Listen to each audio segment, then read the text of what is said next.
बहू पोछा नहीं लगाती हो तुम ढंग से। अब तो मुझसे झुका नहीं जाता, वरना मैं ही लगा देती पोछा। पहले जब मैं पोछा लगाया करती थी ना, तो घर का एक एक कोना चमका करता था कि कोई इंसान उसमें अपनी शक्ल देख ले, इतना चमकता था। लेकिन अब क्या करूं, झुका ही नहीं जाता मुझसे। घी का तड़का नहीं मारा क्या साग में? अरे साग तो मैं बनाती थी, पूरे घर वाले उंगलियां चाटते रह जाते थे, इतनी तगड़ी साग बनाती थी मैं। और तुम तो देख लो, साग तो इतना गंदा बनाया है। अब क्या करूं, मुझसे तो अब खड़ा ही नहीं हुआ जाता, इसलिए मैं खाना नहीं बना पा, नहीं तो मैं बना के खिलाती तुम्हें कि ऐसा बनता है साग। और तुम भी कहती वाह वाह सासू माँ क्या साग बनाया है। चद्दर में चमक नहीं है। हाथ से नहीं धोया था, मशीन से धोया था। अरे बहू, हाथ से तो मैं धोया करती थी। चद्दर में कम से कम 1 साल तक चमक रहती थी। अब तो मेरा शरीर ही काम नहीं करता है।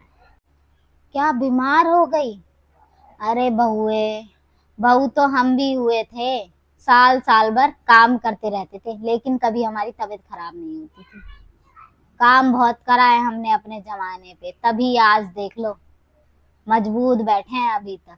और अब क्या काम बहू, कपड़े धोने हैं तो मशीन लगा लो, बर्तन धोने हैं तो काम वाली लगा लो, झाड़ू पोछा वो हो ही जाता है, वो मशीन जो आती है ऐसे घूमने वाली। तो अब कहाँ काम रह गया है।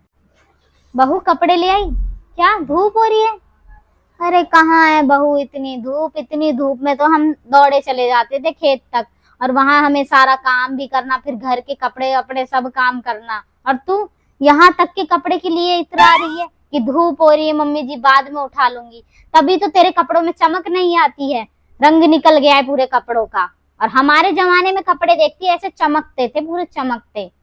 लेकिन क्या करूं, अब तो मेरे घुटने ही काम नहीं करते, तो मैं जा नहीं सकती ना लेने। अब देख ले तू ही, तेरे कपड़ों में चमक नहीं है, तेरे झाड़ू पोछे में चमक नहीं है, तेरे कपड़े तू वॉशिंग मशीन से धोती है, कहाँ से चमक आ गई, तू ही बता।